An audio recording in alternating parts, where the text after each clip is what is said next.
Hello, and welcome to day 3 of Finding Grace in Stillness. In today's video, I would like to focus on the stillness at the beginning of class, centering. Before class begins, there will always be a centering, and this is a moment where you're either in a child's pose, a Supta Baddha Konasana, seated, and there's stillness, silence, where you sit there and you take the time to just come and land on your mat, be in this space. Forget about everything else that you've done for the day and what you still need to do later on, and just be in this moment on your mat.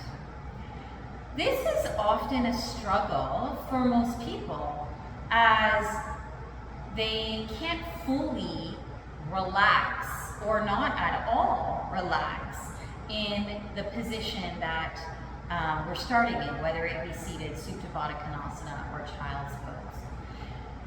And then if we can't be in those positions comfortably, then we won't be able to find the stillness in order to land on our mat. So today I want to focus on seated position, Supta Baddha Konasana, and child's pose, finding how you can be still in those poses. So we'll start off in our seated position because this is the one most often that you begin a class with, and because I'm in it right now. So some key things to keep in mind, and we talked about a lot of these key things when we looked at breath last week. We want this whole torso nice and long and open so we don't have any impeded breath. And when we have this whole torso long and open, then our spine is long and open, our hips are open, our shoulders are open. This is what we're trying to create, is this openness. And it's in the openness that we can find the stillness, right? So if we don't have openness, we can't have stillness. We only have agitation. So starting off in the seated position, you'll notice that as I talked about, my hips are up here, but my knees point downward. This is fundamentally important. If my knees are not pointing downward, they are not relaxed. When they point downward, my hips can say, okay, yeah, that's comfortable. I don't need to hold on and support your legs, so now I can go, and as soon as your hips can just sigh and relax, then your spine can lengthen, and all of that space is there for us in our abdominal area for us to breathe into. So when our hips are open, our spine can be long, and our shoulders are open, and this is all done with ease. I sit on a block. You can sit on a block or anything else. Sometimes if I don't have a block handy, I roll up a little towel or my mat. There's lots of things that you can use for that extra height. Some people need more height than others. How do you know how much height you need? You need as much height as will take to have your knees pointing downward. The other thing that you need to keep in mind is where you place it underneath you makes a fundamental difference. So what do I mean? Move sideways so you can see. So when I sit down on a block, I don't put my whole bum on the block, right? We're not like sitting down getting ready to watch a movie. A little bit more. We're sitting in a position to keep our spine open and long, right? And our hips relaxed. So when I sit on this block, it's this halfway point of my bum that kind of goes into the edge of the block that I sit on. So just on the edge. And when I'm on the edge then, my knees can point down, my hips are nice and open, and they release comfortably. My spine is long and my shoulders are open. So pay attention to this this length that I have, especially in this low part of my spine. And you'll notice when the low part of your spine is nice and long, then your shoulders stay open. If I were to sit completely on my block, which some people do, it doesn't solve the problem. You'll notice that all of a sudden my knees are floating up. Even though they're down lower than my hips, they're still floating up. I can't get them to go down. They don't go down anymore, right? And so now my hips are not happy. My hips have to hold on to my legs because they're just suspended there. Now my hips have to work, so since my hips have to work, they're closing in. As soon as they close in, notice this difference in this low part of my spine, right? So here it is, I'm in this position with my knees floating up. And now if I sit on the edge, notice how long this bottom part of my spine is, right? It opens up. With this bottom part of my spine open, my spine is nice and tall and my shoulders are open. When I'm on the block completely, my knees float up and my lower spine curls in. As my lower spine curls in, the rest of my spine curls forward and my shoulders come in. They're not as far open without working at it. Now I have to work at it. And then I can feel it right here, right? And then a lot of people just sit on their mats, right? Cross-legged. Notice my knees are up really high, my hips are low. So it's this way instead of that way. So here I can feel my hips just like pulling in really tight. This is not comfortable for me at all. I don't want to sit here quietly and observe my natural flow of breath because all I can do is sit here and say, okay, when are we getting out of this position? There is nothing comfortable about this. I'm not still in my body.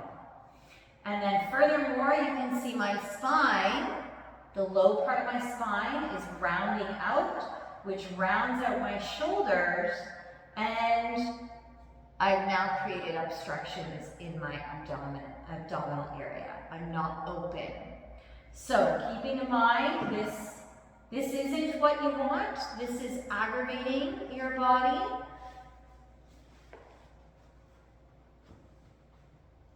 This is creating space in your body and allowing it to be still. Likewise, in Supta Baddha Konasana, because our hips are open in this pose as well, and we have gravity pushing down on them, we want to make sure that our hips are open appropriately and with the right support if needed. So oftentimes when people come into Supta Baddha Konasana, they come into the position with their heels tucked right up in toward their abdomen. Right? Notice my knees are high, so they're moving up away from my hips instead of down toward the mat, which is where they should be going. My hips are not comfortable here. My hips are saying, woo, how much longer do I have to hold on here? Instead of, so first thing is move your feet away from your body. As soon as you draw your heels away from you, that's giving your spine some room. That's allowing your hips to start to release open. This is so much more comfortable here. However, my hips still have to work to hold them in this position. You'll notice if I go back here how high my knees are, and as I slide down, my knees do lower, but not completely down. So if your legs are not completely on the mat, then you want something underneath to support them. Usually it's blocks because it's the easiest thing, but maybe it's something else. It could be a towel or a t-shirt roll down, whatever it is, it doesn't matter. But now as soon as you put the blocks or your prop of some kind in to support your legs. All of a sudden now my hips are like, oh yeah, that's good. And they just allow the body to release open. Now, I can come to stillness in this position because my hips are supported and can release open. And then the last one, child's pose. Child's pose, you might think, oh, everybody should be able to do child's pose because it's child's pose. And child's pose isn't always that easy, especially for people that don't have flexibility in the ligaments in their ankle to allow their feet to be flat. So sometimes it can be a little bit uncomfortable.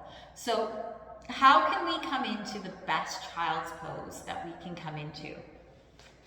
So first of all, some people mistake turtle for child's pose. Turtle is when your legs are together and you compress your belly into your thighs and you bring your head down with your arms along your sides. This is turtle pose. This pose does not create space. This pose is compression. And it does have its rightful place in a practice, not in centering though. Because in centering, we're trying to be still and explore the vastness of space that is created around us. And if we're in a compression, we're doing the exact opposite. So child's pose is when your knees are as wide as your mat and your toes touch, well, whether they legitimately touch or they're kind of close together, they move in toward each other in a V shape. So now when I come into my child's pose, when I lower down, my belly has all of this space to be able to just let my breath flow natural. And if my breath can flow natural, then I can just be. I find the stillness, right? So we want to be able to have our belly come down. Now, forehead, I can comfortably bring my forehead to my mat, but it doesn't feel good on my forehead, so I usually cushion it with either my hands or a little towel. But if coming down puts too much pressure on your ankles, your feet, your hips, your knees, don't come down. Get a block. Play around with, maybe this high. Nope, that's not high enough. Maybe this high. Nope, that's not high enough. Maybe this high. Yep, that's better, right? So play along with how high you come down, but you want to make sure you bring your forehead to the mat or to the block or to whatever prop you're using. When you come up higher with the prop, that allows your hips again to have more space so that they don't feel contracted. You're not putting pressure in places that your body isn't open enough to have that pressure placed there, and allows, again, like I said, to just be and explore that vastness of space that you've created for your belly.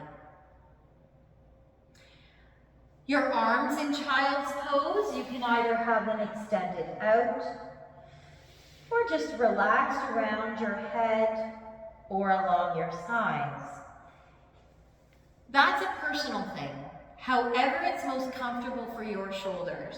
What you want to keep in mind is you want to have your arms in a position where they're like, oh yeah, that's fine. You're not holding yourself with them. Because if you're holding yourself with them, then you're actively working and you just can't be, right? So you're looking for that position that you can just relax. If you need a little bit of extra support in child's pose, there is a little bit of extra support you can have. You can use the blocks in another way. Instead of just for your forehead, you can in fact use them for your hips, right? So you bring your legs out wide, and then you want to bring that block to a position that when you come here, the block will take some of your weight. And just giving your body a little bit more cushion so that if you need to have your hips up higher, the block is going to support your hips so that, again, your body can just relax and you're not holding, you're not working to hold your body up. So in any of these three poses, the goal is to come into a position where your body can just rest and be. If your body is in any kind of a contracted state, then it's going to cause agitation. And the agitation will not allow yourself to be. You're going to run your grocery list in your head. You're going to be thinking about, oh my God, I've got to make sure as soon as I leave here, I've got to go fast and I've got to do this errand and this errand and this errand. You're not going to be able to turn your mind off. You'll be stuck in that. Or you'll be stuck in the thought of, oh my God, this is so uncomfortable. When do we get to move? In any case, you're not taking the time or not allowing yourself to take the time to be still, to land on your mat and just be in a state of grace. So allow yourself that time, explore the different options, find what's best for you. The last little piece I want to say is, if the instructor is saying we're starting in sitting position and sitting position isn't going to work for you that day, then start in Supta Baddha Konasana or child's pose or a position that works better for you. If the instructor says, let's start in child's pose, and you're like, nah, child's pose isn't my favorite one, I really have to work hard in that one, then don't do child's pose. So remember, you have the ultimate say of what you do on your mat. The teacher is there to guide you. And so if the teacher is saying we're starting in this position, it's your job to say, that doesn't work for me today. This is going to work better. Choose that option. Take the option that you can find stillness. I look forward to seeing you on your mat soon, and stay tuned for tomorrow's edition of Stillness.